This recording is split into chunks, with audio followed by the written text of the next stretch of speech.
Hello and welcome to Topstory. Cuba marks the end of an era on Sunday when its parliament meets to elect a new president.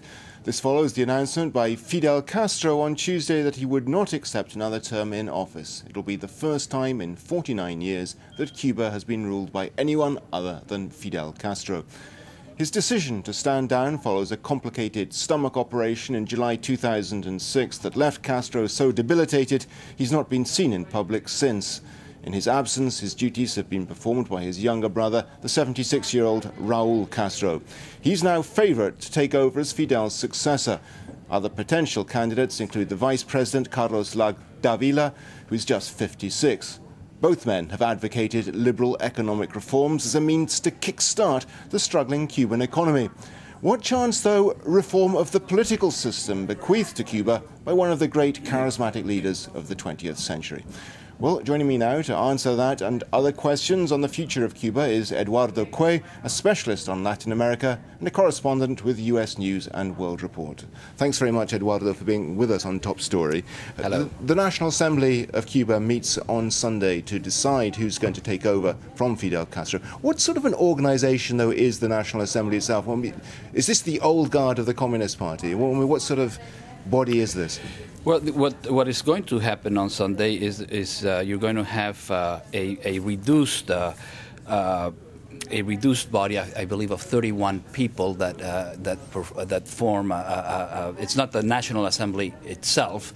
It's the ruling body that is actually relatively new in the system, and it is, of course, peopled by pro-Castro, as is the National Assembly. The entire government is a government that is loyal to Fidel Castro. Of course, there are certain divergences within. There are some people within the ruling elite who would like to see a bigger opening economically, but politically, it's pretty much a shut So it's a system. fairly conservative body.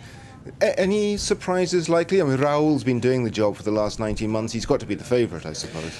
I believe that he's the favorite. There is quite a bit of speculation in the press that he may actually not be named president. There is also some speculation that the job may be divided, with Raúl perhaps being president and somebody else being vice president. I would be personally quite surprised if that were to happen, but one never knows. There has been much more speculation than I would have imagined about the possibility that it will not be Raúl.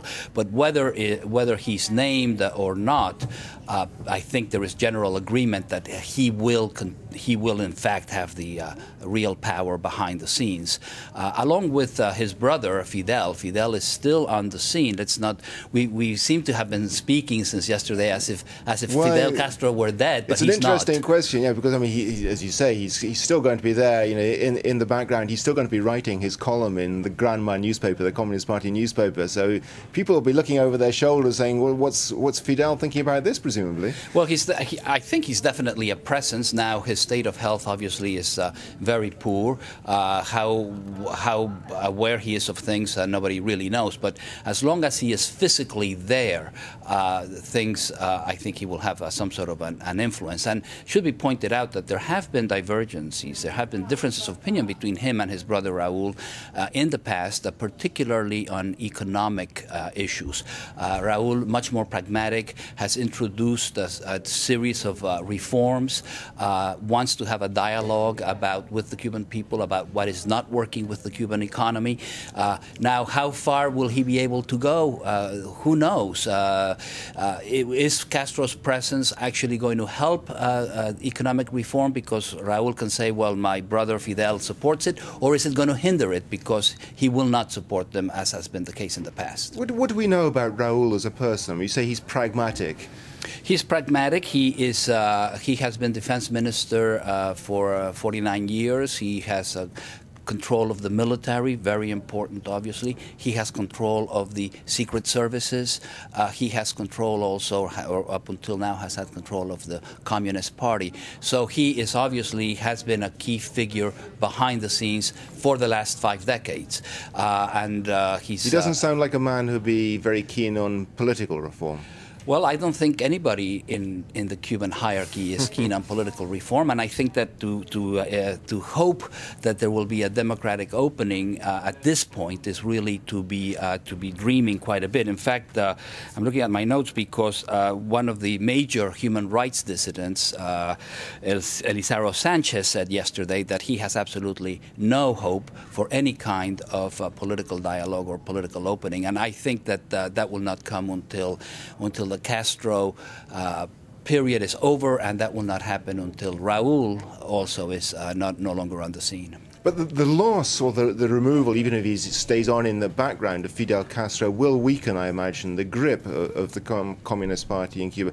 Fidel is such a charismatic presence in Cuba that just his personality holds the country together in many respects. I don't think it will weaken the hold of the Communist Party. I think that's pretty much everything has been pretty much shut tight.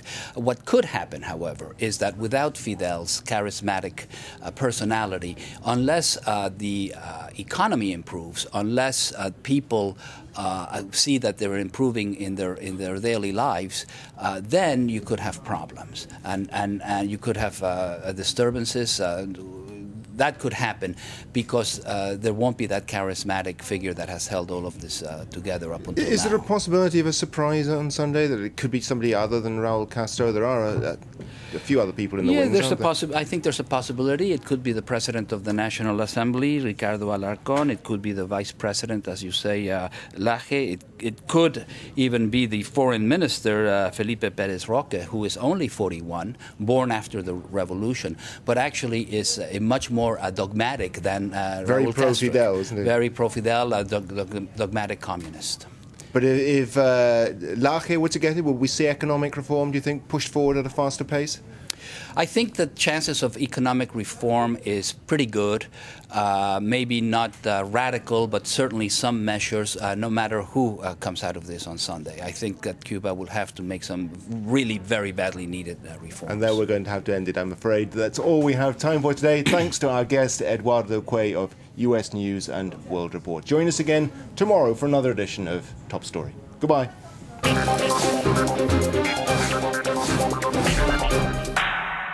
Story, the program dedicated to international news, was brought to you by Le Monde. Access France 24 via mobile phone, no matter where you are or which service you use.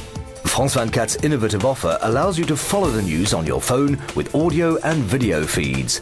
So thanks for watching France 24. These are top stories this hour. A day after pledging to push for a peace deal by the end of 2000. Access live transmissions, all the latest news, weather updates and economic reports by simply dialing +33 825 1024. Live 24-hour news coverage in 3 languages on your phone is now possible thanks to France 24 dialing +33 825 1024.